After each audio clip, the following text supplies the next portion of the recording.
Hey, hey, hey, hey! Welcome to another day. Okay. Continuing on with some thermodynamics. All right, how we doing? Another day in paradise. So Tuesday. So we're gonna keep trugging along, and we're gonna start talking about some entropy, and we're gonna talk a little bit about the second law of thermodynamics. All right, so that's our plan for today. So we're gonna start with entropy. Not to be confused with enthalpy. So this is entropy. And we're talking about delta S. And our units are joules per Kelvin. Okay, we're going to have to be in Kelvin. And entropy actually is a state function.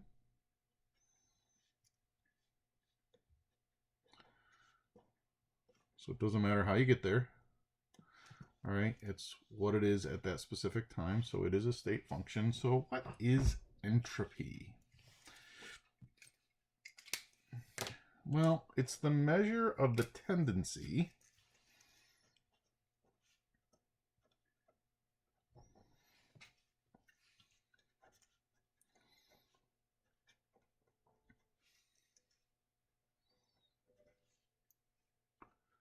for energy to spread or disperse, thereby reducing its ability to do work. And that is a bunch of gobbledygook. Okay, so honestly, we really don't think about entropy this way. What we really think about is randomness and disorder with entropy. So entropy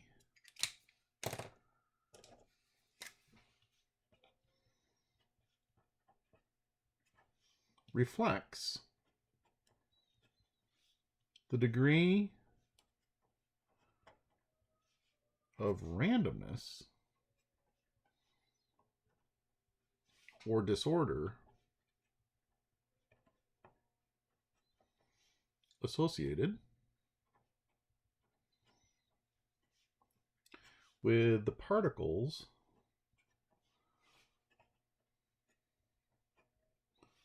that carry the energy.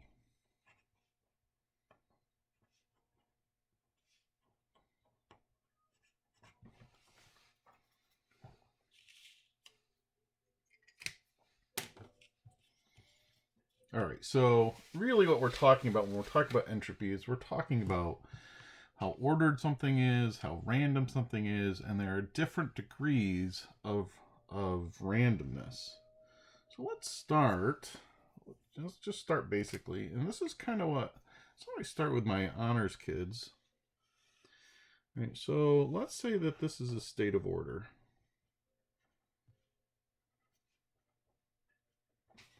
Well, if this is a state of order, everything's going to be in place. There are lots of rules. It's going to have a strict order. Nice, neat, everything in its place. So it has a strict order, lots of rules, everything in place.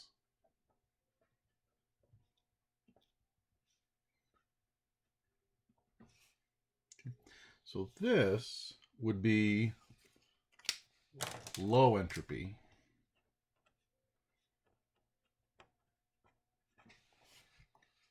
Everything in place, this would be considered low entropy. So this is one end of the spectrum. So let's talk about the other end of the spectrum. All right, so this is going to be a state of disorder.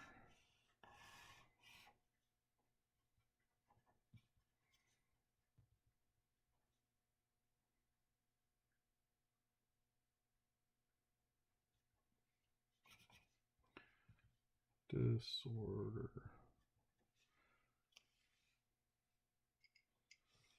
Disorder? One S, two S's? I don't know. State of disorder. Right, so this is going to look, I don't know, maybe something like this.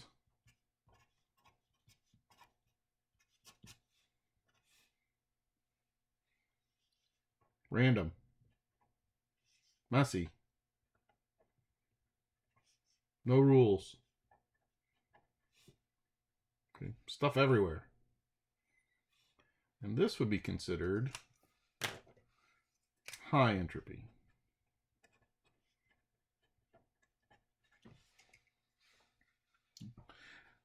And then there's a continuum that goes from low to high. So we're slowly getting messier and messier and messier and messier and messier. Right? Now, entropy is the measure of this messiness.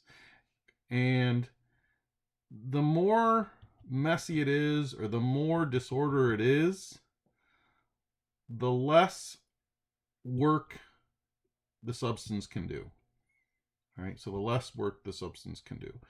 All right, and we can get a measurement of that entropy. Now, the question for you, does nature like low entropy, or does nature like high entropy? Well, let's just think about this for just a minute. Okay. All right, let's go, okay, look around. I don't know, probably a lot of you are in your bedroom, all right, but if you're not, think about what your bedroom is right now. Okay, so if you look around your room, which type of entropy do you have? Do you have low entropy in your bedroom, or do you have high entropy in your bedroom? Right, so if we talk about my bedroom right now, if I went in there right now, right, everything's picked up off the floor, the bed's made, right, all my clothes are put away in my dresser, everything, all my sweatshirts and dress pants and shirts, they're all hung up in the closet. You know, so my room is way down here in a state of order. My room has a pretty low entropy. Now, I bet there's some of you that are way up here. Right? You look around, there's clothes everywhere. Your bed's not made. It may or may not have sheets on it. Let's see. Probably on your dresser or on your nightstand, you have like bottles of half-filled water bottles or energy drinks. There might be, I don't know, there just might be stuff everywhere. So you might have this high entropy. Now the question is, which does nature like? High or low? Which one does it prefer? Well, let's just pretend that your parents come in and they tell you to clean up your room. So you clean up that room, all right? And you spend time making your bed. You separate your clothes out. So you put the dirty clothes in the laundry and you fold up your clean clothes and you put them into the dresser. You get rid of all the water bottles. You organize all the massive amounts of papers you have. And you go through all your stuff. You vacuum and you clean. And you spend an hour and a half or 2 hours, and eventually we get down to this state of order. Does it stay there? Does it stay here? Okay. How long does it stay nice and clean? How long do we have that low entropy? Some of you, maybe a couple days, maybe a week. Some of you, within an hour, you're back over here. Now, did you purposely go and mess your room up? No, but over time, what tends to happen is we go from this nice strict order over here to a state of disorder. It just naturally happens to shift over here to this rate of disorder. Now, what if you want to keep it here? What do we have to do? Well, every so often, it's going to start moving this way. Every so often, we have to put work in. We have to put our clothes away. We have to pick up the laundry. We have to make the bed, all right? So to keep it over here, we have to keep putting in work. All right? So nature prefers this state of disorder. It prefers high entropy. It prefers an increasing entropy.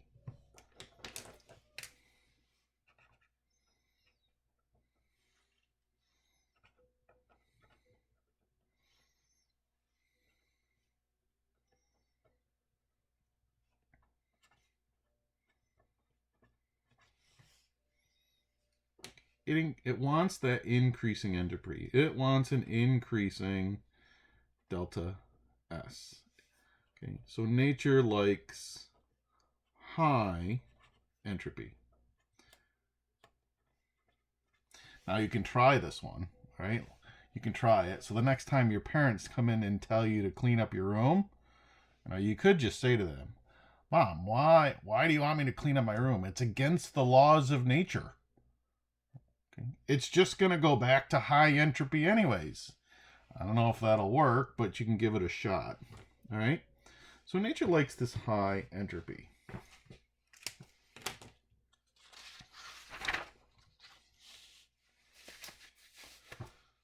So when we're looking at a chemical reaction,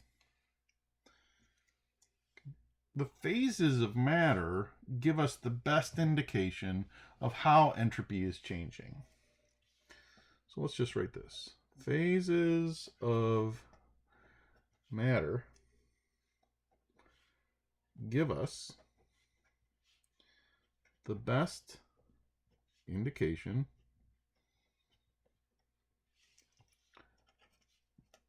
of how entropy is changing.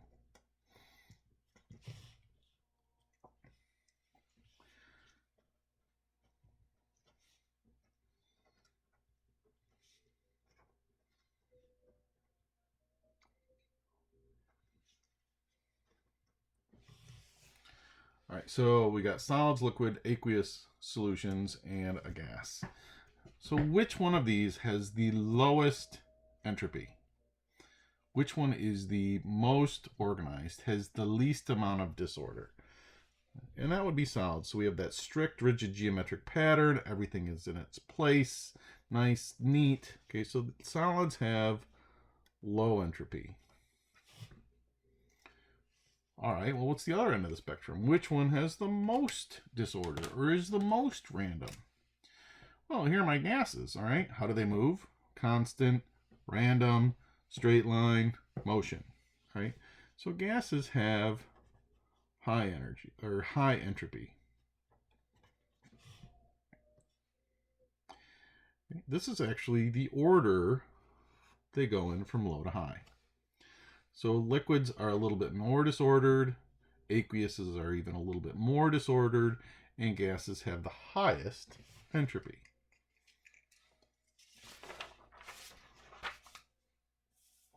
So if we're trying to determine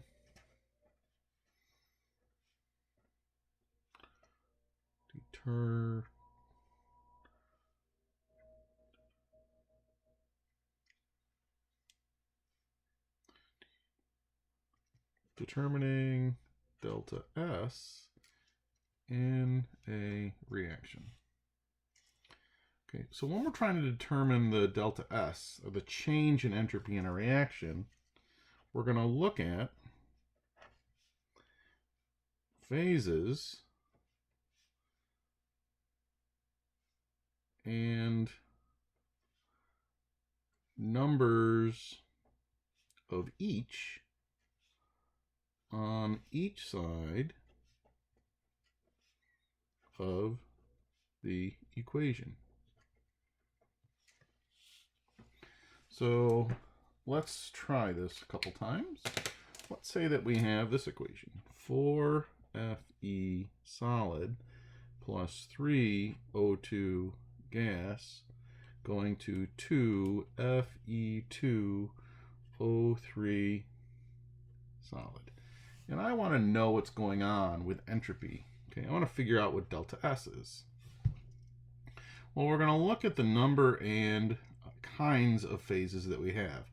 All right, so this is kind of like our dividing line. Okay, so over here I have 4 solids, and over here I have 3 gases. On my product side, I have 2 solids. Okay, I have 2 solids. So on this reactant side, I have 4 solids, and it's going to 2 solids. So that's decreasing the number of solids, But here's the big thing. I have 3 gases on this side. Are there any gases on this side? There are no gases. Okay, so we're going from gases and turning them into solids. Well, if we go from gas to solids, that's a decrease in entropy. So delta S in this case would be a decrease.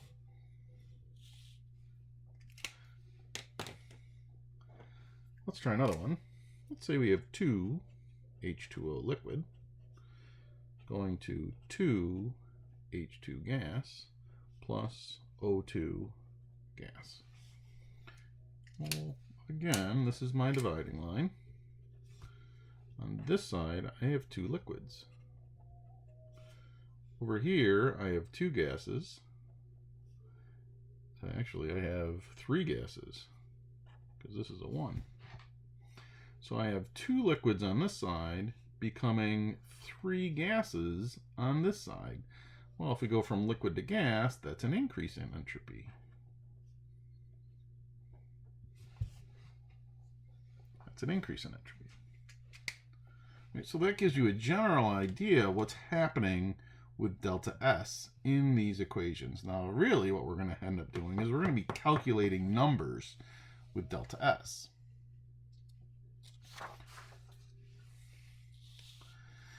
And we'll start with this equation. The change in entropy, delta S, is equal to the entropy, the final entropy, minus the initial entropy.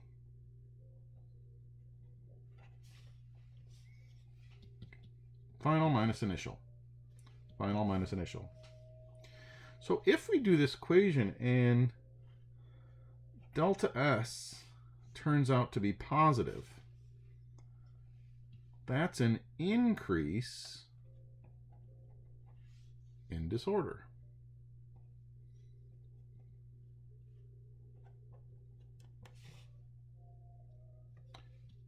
So if delta S turns out to be negative, that's a decrease in disorder. Now, which one does nature favor? Well, we already said that it favors an increase in disorder. So it wants a positive delta S. It likes that positive delta S. So positive delta S's are what are called thermodynamically favored. Thermodynamically favored.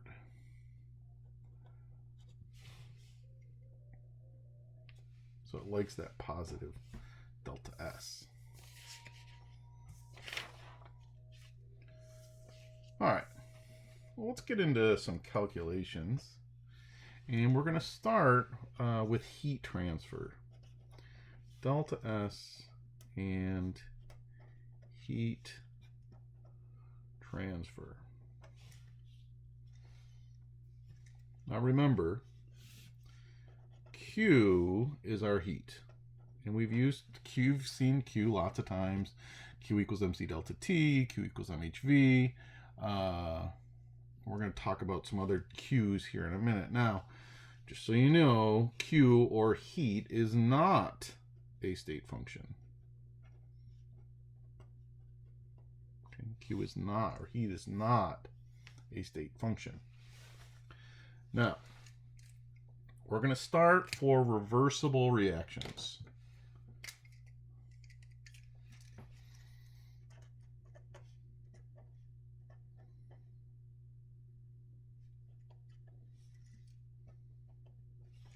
Remember, if it's reversible, that means it's non-spontaneous.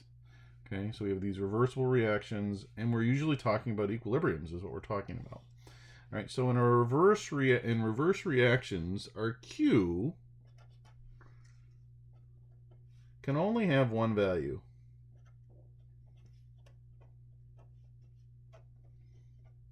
Or we sometimes say magnitude. Okay. Our signs can be different. Okay, the signs are different.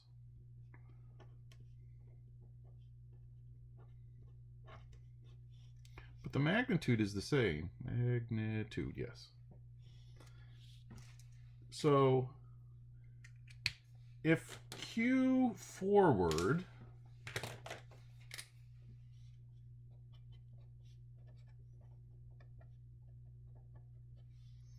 was different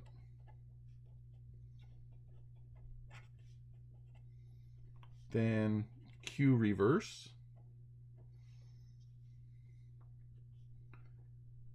it would not be a reversible reaction.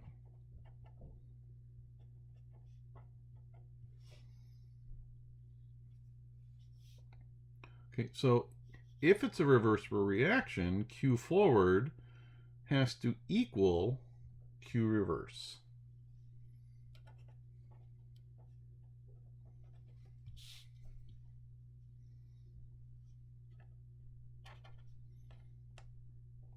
Must be equivalent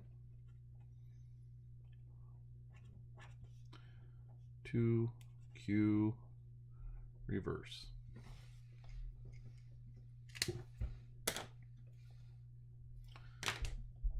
All right. So if we're in these conditions, okay, so if we're in an equilibrium, say, in these conditions,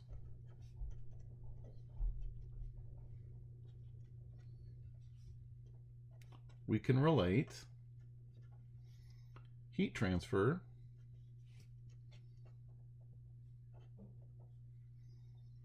to entropy.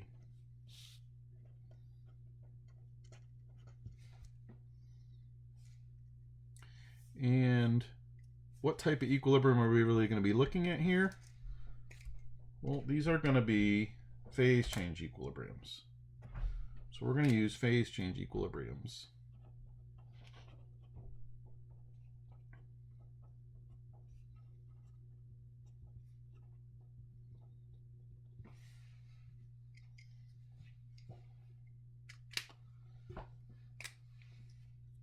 So when we have these conditions, when we have those reversible reactions happening, we can say that delta S, or change in entropy, is equal to Q reverse divided by T. All right, so let's talk about this a little bit. So delta S is our change in entropy.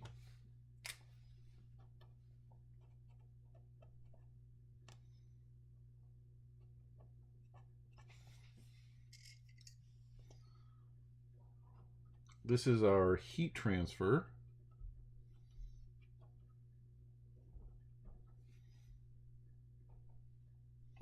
For a reversible process. It's got to be reversible. And T is absolute temperature. It's the temperature that this is occurring at.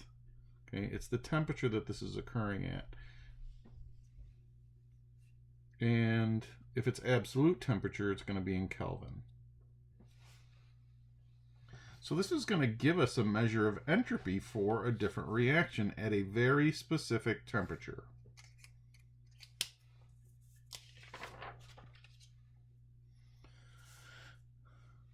All right, so let's go ahead and try a couple problems like this, because it seems kind of easy, and some of them are, but some of them are not. All right, so you have to make sure you're in the correct units, make sure you have everything you need. All right, and there are some things that are going to confuse you because we're used to working in one unit and not in another. All right, so we're going to calculate, let's try a problem. Let's calculate the entropy change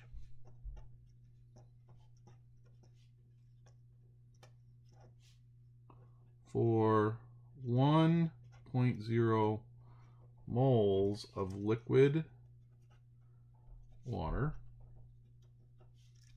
at 100 degrees C going to the gas phase.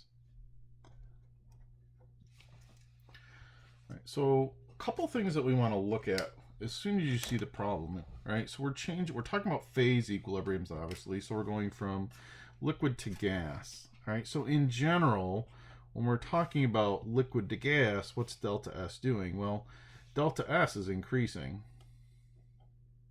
Okay, we know delta S is increasing it. So we have an idea what's happening. All right, now you need to make sure that you're at the correct temperature. So we're working with liquid water. Okay, so that's my boiling / condensation point. So there's my temperature. All right, so we're good there. All right, now we're going to end up using delta S is equal to Q reverse over T. But before we get there, we're going to have to calculate Q reverse. And how do we do that? Well,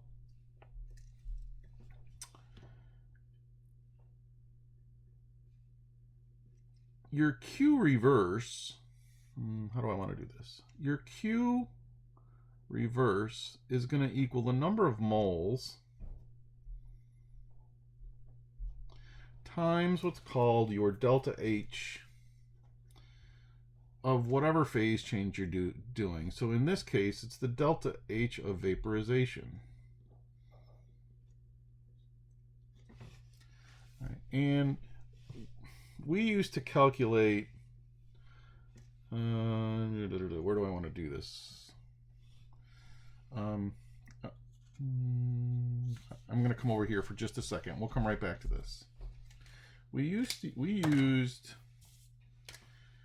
Q equals mHV and Q equals mHF. Heat of fusion, heat of vaporization. All right, so we used these formulas earlier in the year, and these were constants that I made you learn for water. All right, so the heat of vaporization of water is 2,260, but that was in joules per gram. All right, heat of fusion was, okay, so the problem is these are in joules per gram. We don't want to be in joules per gram. Okay. We need joules per mole. All right, so these are in joules per gram. We need to be joules per mole. Now, your delta H is of vaporization, your delta H of fusion. All right, these are going to be usually given in the problem. Right, there are places you can look them up. Okay, in the back of the textbook, I think there's places for the different compounds. All right, so every compound has its own delta H of vaporization and fusion, and you'll probably have to look these up. So here's the other thing. All right, so these are going to be masses. We want moles. All right, so we're not going to use these equations to come up with Q reverse. All right, so for Q reverse, this is a number that you're going to just look up. All right, so we know that we have 1.0 moles, and if I was to look this up, it's 4.067 times 10 to the 5th joules per mole. Now, you have to be careful because you need a sign here. All right, so we're going from liquid to gas. As we go from liquid to gas, is energy being absorbed or is energy being released? Well, energy is absorbed. If energy is absorbed, that means this delta H is going to be positive. So this is actually a positive 4.067 times 10 to the 5th joules per mole. Oops, ran off the paper. I'm such an idiot. Call me an idiot. I don't think I've said that since we've been out of school. All right, so when we do this math, it turns out that Q reverse is equal to 4.067 times 10 to the 5th joules, because the moles cancel out. So that is my Q reverse. So now I can put that over here.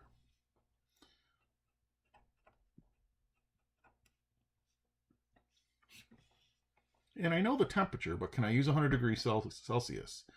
The answer is no. This needs to be in Kelvin, so I add 273. We end up with 373K. And our delta S is positive 109 joules per Kelvin. That is our delta S. Now, what does this positive sign tell me? It is an increase in entropy. Delta S is increasing. Now, it's what we said up here already. Okay, we already said, look, if we're going from liquid to a gas, our entropy is increasing. This is the measure of that increase. Good. I want to do another one, though. I want to do another one. I want to do another problem. Woo.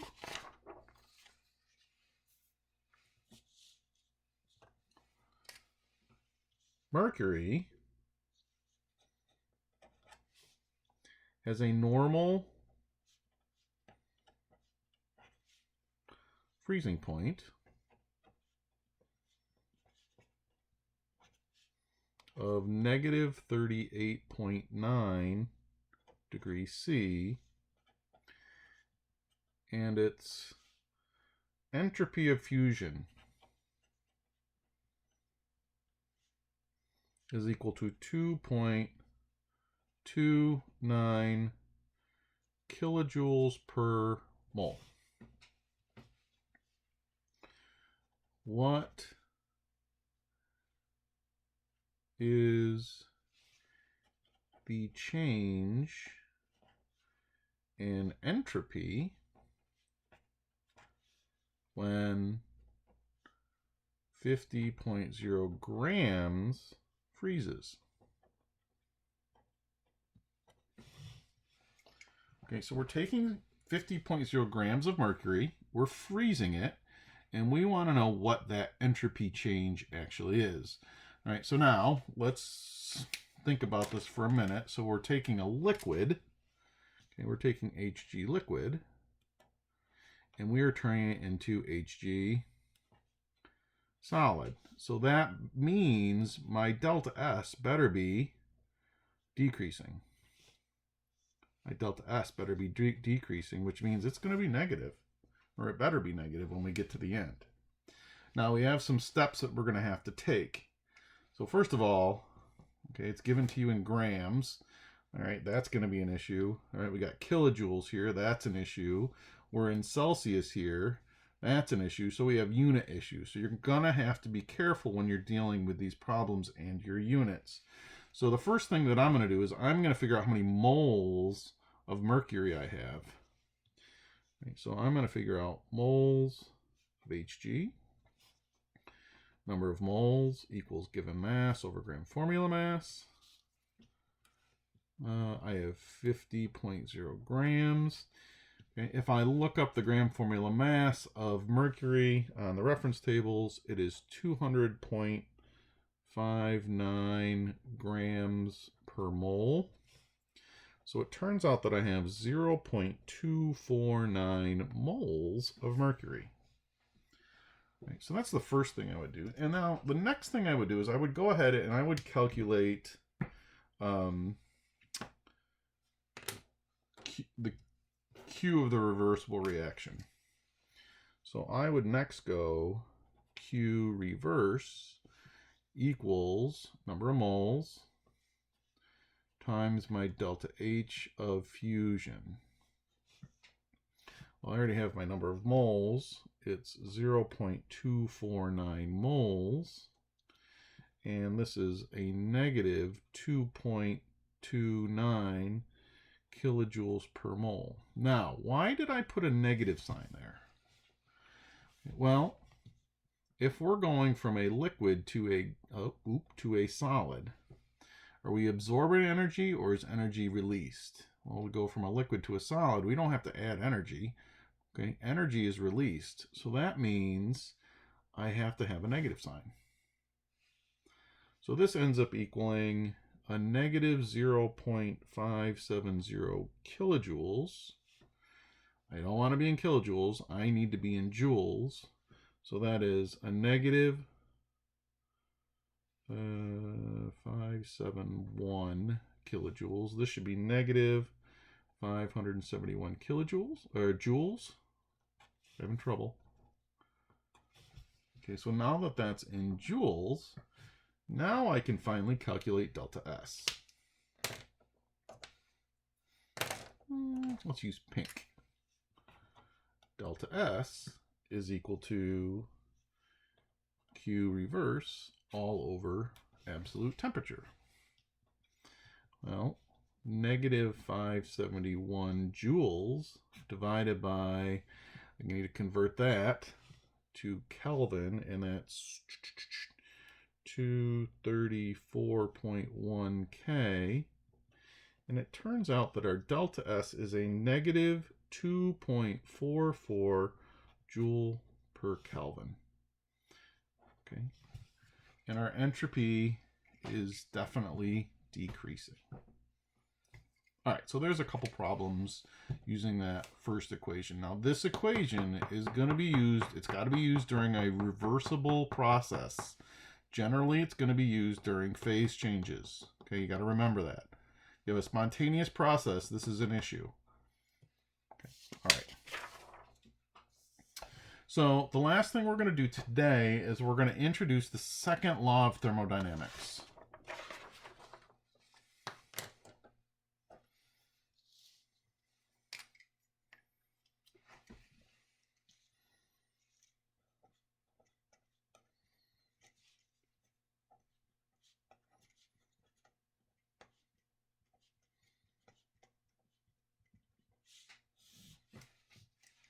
This pen is dying.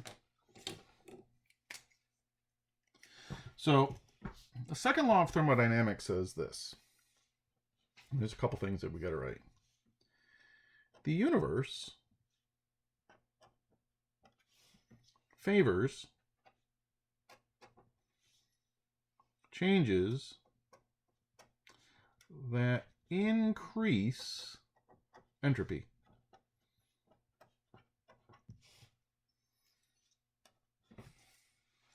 Okay, when we're looking at the universe, you got to look at a whole bunch of things, though. Okay, so if we're trying to figure out the entropy change of the universe, okay, you're not just we're so used to just looking at the system, right? But it's not just the system. We're also looking at what's happening to the surroundings of that system. So we're not just, you can't just solely focus on the system itself anymore. So in order to figure out if the entropy of the universe is increasing,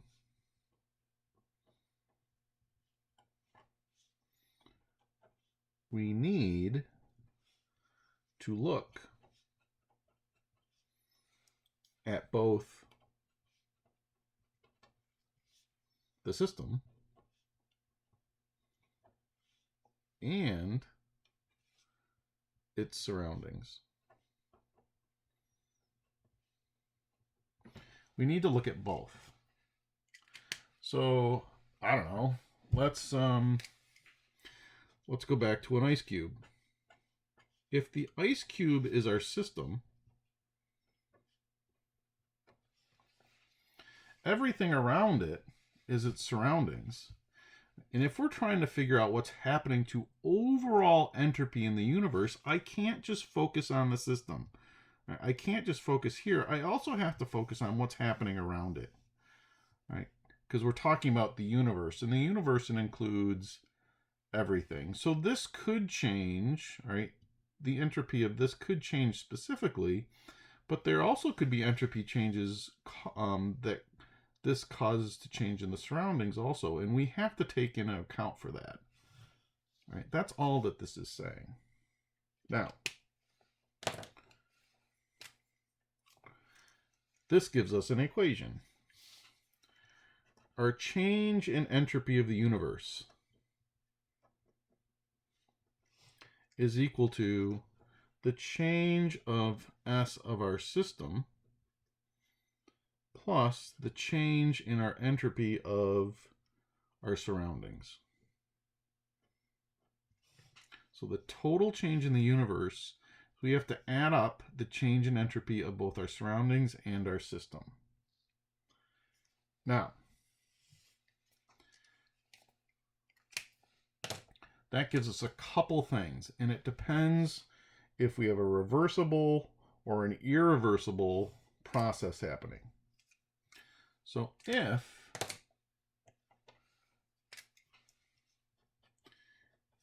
the process is reversible, okay, non-spontaneous, okay, if we have an equilibrium, in other words, in that case, our delta S of the universe is going to equal the delta S of our system plus the delta S of our surroundings.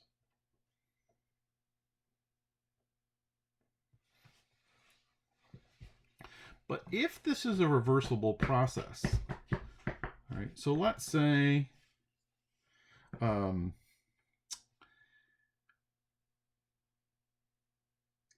that we have some process going on and it's reversible, so it's at an equilibrium. So if this changes, right, this is going to change also. Okay, matter of fact, it's going to change the same amount. Okay, so if this increases by, say, I don't know, let's just put a number, 10, that means this is going to have to decrease by 10, right? Because they can go both ways. So if it's reversible, they're equal in magnitude. These two things are equal in magnitude. Opposite in sign.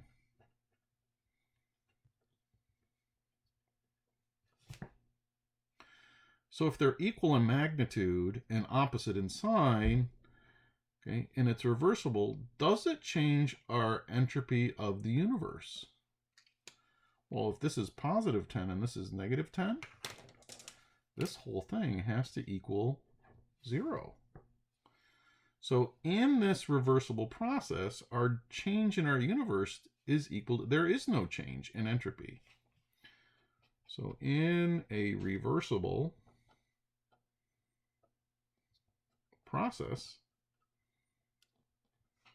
our delta S of the universe is equal to 0. There is no change in entropy for the universe.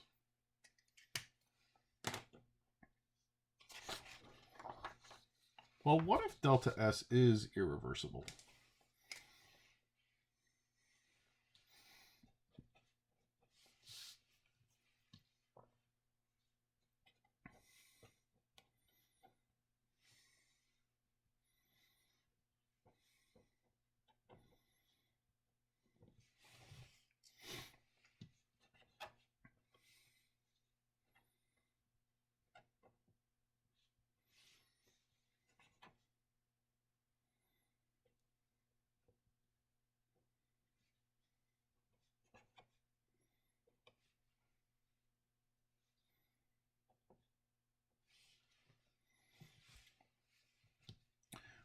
Well, if this is our law of second law of thermodynamics, okay, if it's irreversible, what we will find, okay, is that the delta S of the universe is going to increase. What does that mean? Well, the delta S of the universe is going to be greater than 0. It's got to be greater than 0. Right? This is what the second law is saying. Universe wants to go to more randomness, higher disorder. So that means these two things are going to add up to a number greater than 0 in an irreversible process. Right? So in that irreversible process,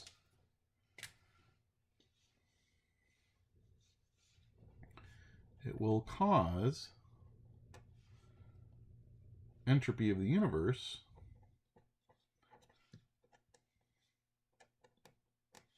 to increase.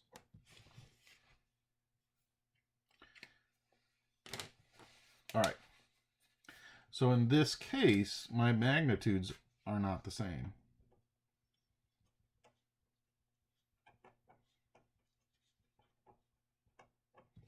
Our magnitudes won't be the same. All right, there's more to this, all right, but it leads us into that third law. So I think I'm going to stop here. And I think it's a good stopping point. So we'll stop here, and we got to talk more about some delta S and some other things, all right? But I think we're going to stop here. All right, so have a good afternoon, and we will talk to you tomorrow.